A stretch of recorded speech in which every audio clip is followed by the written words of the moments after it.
Now I'm going to ask Palmarozza to share his wisdom on Bhagavad Gita and entrepreneurship and his experience about the values that Bhagavad Gita is teaching us.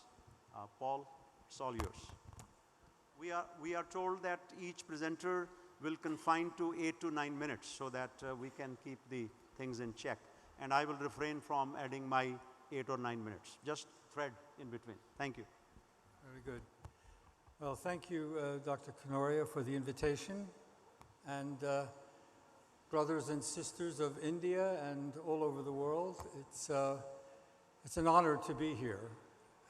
I've been before, but each time it's different. I'm going to speak about the question of values. And we've been developing a program to help communicate the message to the business community. We can communicate it to many people that are oriented to the spiritual way, but to try and communicate that spiritual message to business requires that we speak a language that they can understand. And the language we're going to use is the language of values.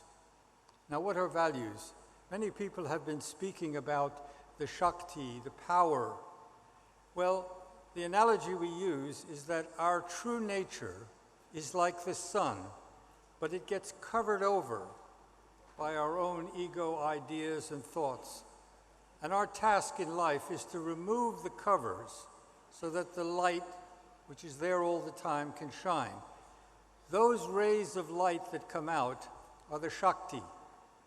These are the values: love, patience, compassion. They're natural to us. The Bhagavad Gita, chapter 16, gives 26 of these divine qualities.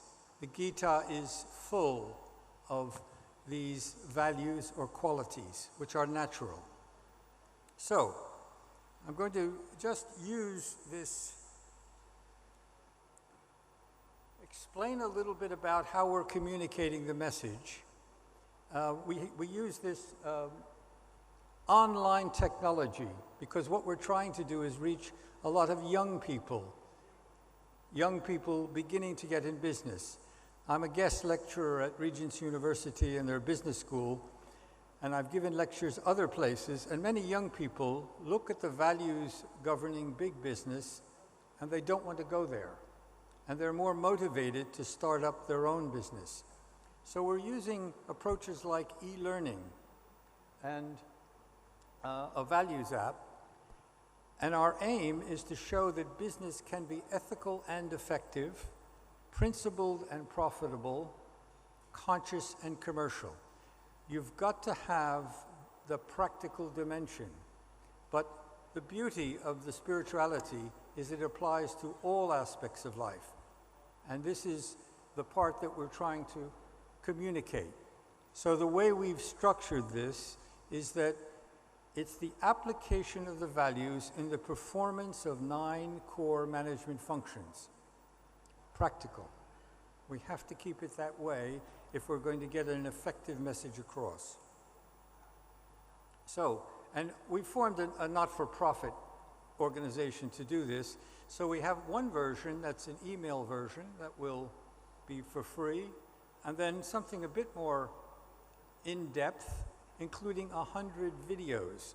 And for communicating with young people, videos are a good instrument.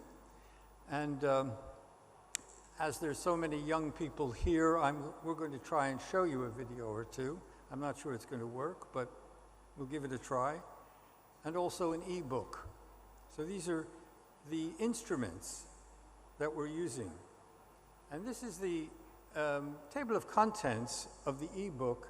And as you can see, we're even addressing subjects like inspiring leadership and meditation. How does meditation help leaders be more inspiring, more authentic?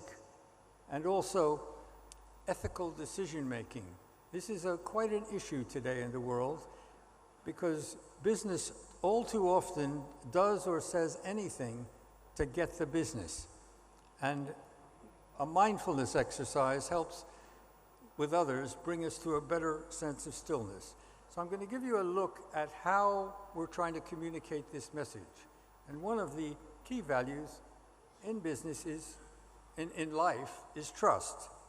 So it speaks about, if you can see that trust, like a vase once broken, is not easy to put back together.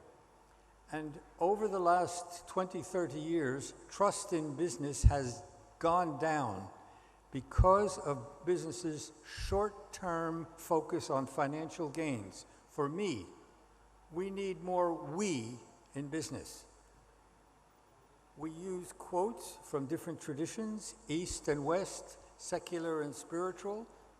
This is a well-known management guru in the practical sense. But trust is essential. Without trust, you don't have business. And there's been a lot of a disruptive effect of a lot of greed that's been going on. This is results of a study that's been going on for maybe 20 or 30 years, where people around the world are asked, who do you trust? Doctors, nurses, teachers, etc. And there's been a steady downhill move in trusting business leaders. It's now toward the bottom with estate agents and politicians. So this is something we need to restore this. When I first started in business, you could do business with a shake of the hand because you'd keep your word.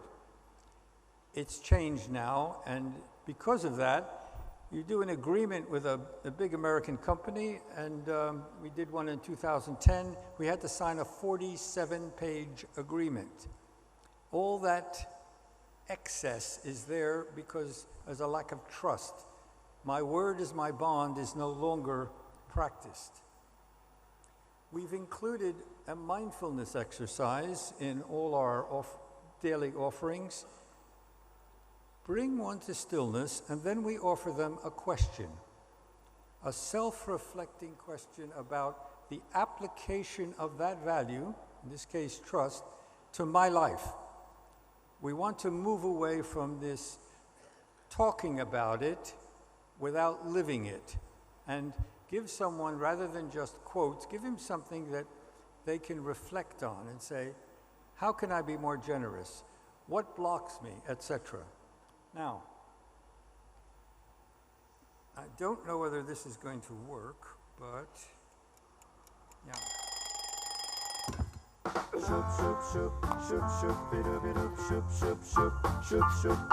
Morning, good morning, rise and shine.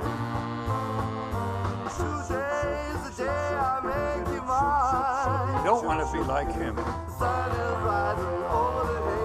I know it's gonna be a wonderful day. So morning, good morning, rise and shine. Shoot, shoot, shoot, shoot, shoot, bidoo-bidoo.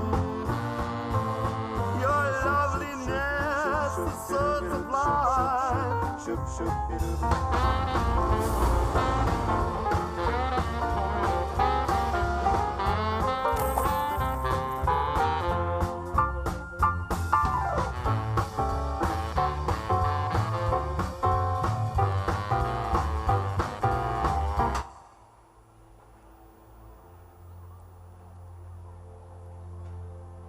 We're here today because we want to make the world a better place.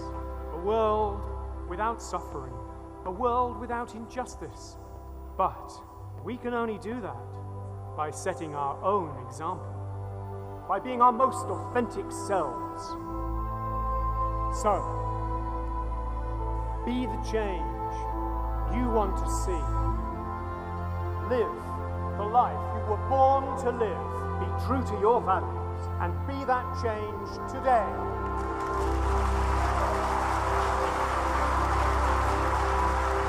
The message is, don't be like him. Now, here's an example of a positive aspect.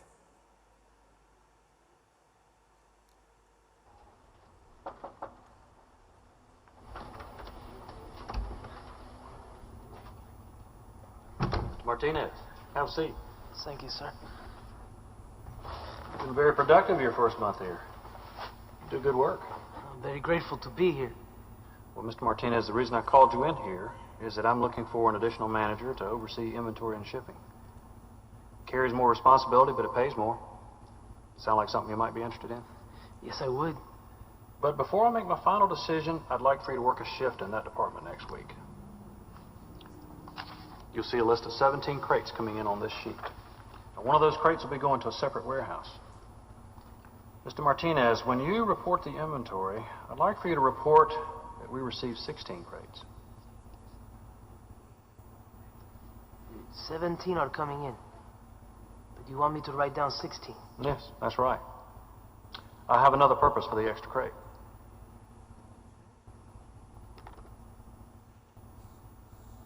You are on my team, right? Because I really can't use people who aren't on my team. Tell you what, you think about it tonight and give me your answer in the morning. Make it 10 o'clock. But I'll need to know if you really want this. Look, I think that was a bit muddled, but he was basically asked, I want you to, 17 came in, I want you to say 16. And he said, well, I find that difficult. So he told him, go home, come back tomorrow. He went home, he had a lot of pressure from home he wants to get that job. But he came back and he said, sorry, I can't lie like that. It's against my nature, against the nature. And the chap goes, you can have the job. That's the answer I wanted. I need to find someone I can trust. I mean, we don't have the time to go through it, but it's kind of videos along with interviews of senior business people like Dr. Canoria, Raul, and others, Lord Villamoria, telling their stories about how working to values really works. And we think that will help convince young people to work that way.